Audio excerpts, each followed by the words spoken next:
தமிழகத்தின் பெருநதிகளான தென்பெண்ணை, காவிரி, பாலாறு மூன்று நதிகளுக்கும் இடைப்பட்ட பகுதியில் ஒரு வளமிக்க ஒரு தேசம்.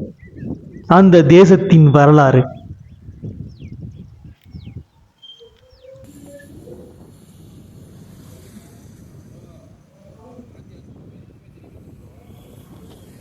மேற்கில் காவிரி கரையை ஒட்டி பெரும்பாலை என்னும் மிக பழமையான வணிக வழிப்பாதை இன்று போக்குவரத்து பாதையாக உள்ளது.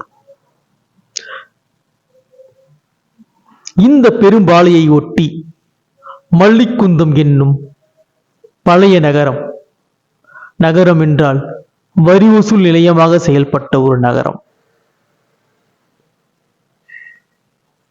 அந்த நகரத்தின் தடயமழிந்து போன ஒரு மண் கோட்டை இன்று கோட்டை மேடு என்ற பெயரில். மேலும் இந்த பகுதியில் தோன்றும் இடத்திலெல்லாம், காணும் இடத்திலெல்லாம் ஏதேனும் ஒரு தொல்பொருள் துன்பங்கள் கண்ணில் பட்டுக்கொண்டே இருக்கின்றன.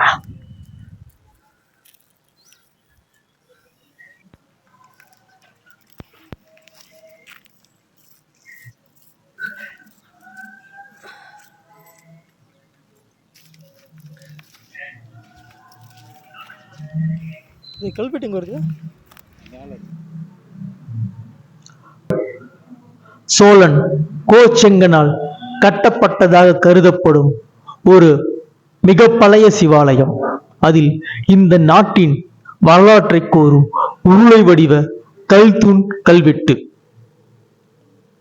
கைவிடப்பட்ட பல கோயில்கள்,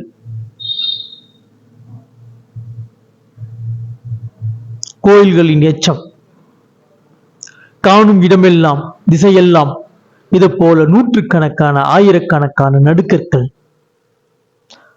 புறநானூற்று வீரனின் பெருமையை பாடிக்கொண்டு சுமந்து கொண்டு இன்னும் இருக்கின்றன.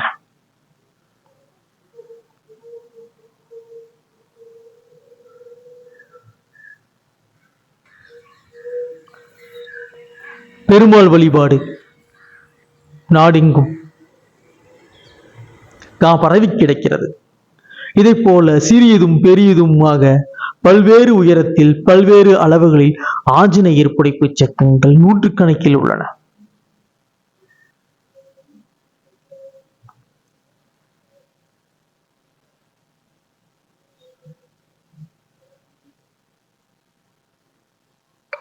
இன்னும் அரசாங்கத்தால் படியெடுக்கப்படாத பல்வேறு கல்வெட்டுக்கள் இந்த நாட்டின் வரலாற்றை சொல்லிக் கொண்டிருக்கின்றன. பாராமகால் என்னும் 12 கோட்டைகள் அல்லது துர்க்கம் கோட்டைகள் என்று அழைக்கப்படும் மிக முக்கியமான முகலாயர்கள் காலத்திய கோட்டைகள். ரத்னகிரி, கிருஷ்ணகிரி, ஊடே துர்க்கம், தட்டக்கல், ஜெகதேவி துர்க்கம், ராயக்கோட்டை என பல்வேறு கோட்டைகள் இன்றும் இந்த நாட்டின் படைத்திறனை, சிறப்புகளை, கட்டிடக்கலையை பறைசாற்றிக் கொண்டிருக்கின்றன.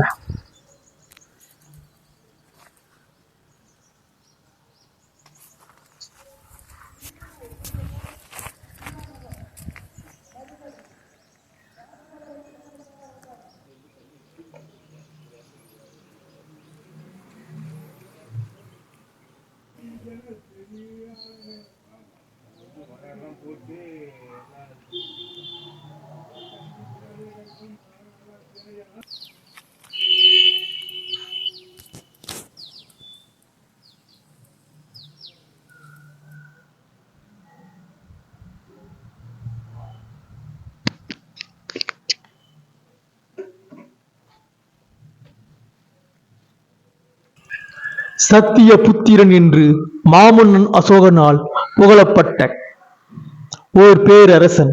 அவனின் வம்சம் ஆண்ட தேசம் தகடூர் நாடு. அதியமான்கள் ஆட்சி புரிந்த அதியமான் கோட்டை இன்று சென்றாய பெருமாள் கோயிலாக, சேர சோழ பாண்டிய பல்லவர்களைப் போல பெரு மன்னர்களாக, சக்கரவர்த்திகளாக ஆட்சி புரிந்த இந்த அதியர்களின் வரலாறு அவ்வைக்கு கொடுத்த கனியோடு வரலாற்று பாட புத்தகங்களில் முடிந்து விடுவது ஒரு மிக பெரும் சோகம்.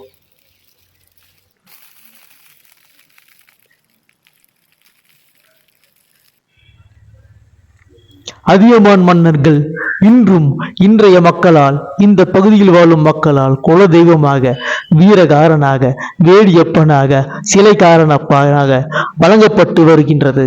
அவர்களின் அல்லாட்சிக்கு ஒரு எடுத்துக்காட்டு. 13ஆம் நூற்றாண்டில் வசித்த கடைசி மன்னன் விடுகாதழகிய பெருமாள் கட்டிய கம்பைநல்லூர் கற்றளி முழுவதும் கல்வெட்டு வாசகங்கள் தான். இது மட்டுமல்ல, இதே விடுகாதழகிய பெருமாள் பல்வேறு சமண பள்ளிகளுக்கு கொடுத்த நிலக்கொடை உள்ளது. கோலாறு வரை ஆட்சி புரிந்துள்ளார். வாணியம்பாடி வரையும் ஆட்சி புரிந்துள்ளார்.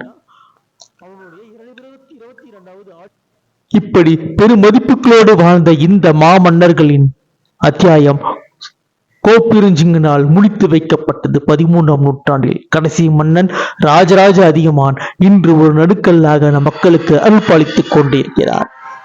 இதை போல தகடு நாட்டின் பெருமலைகளை கூறும் நோக்கத்தோடு இந்த சேனல். மேலும் விவரங்களுக்கு தொடர்ந்திருங்கள். நன்றி, வணக்கம்.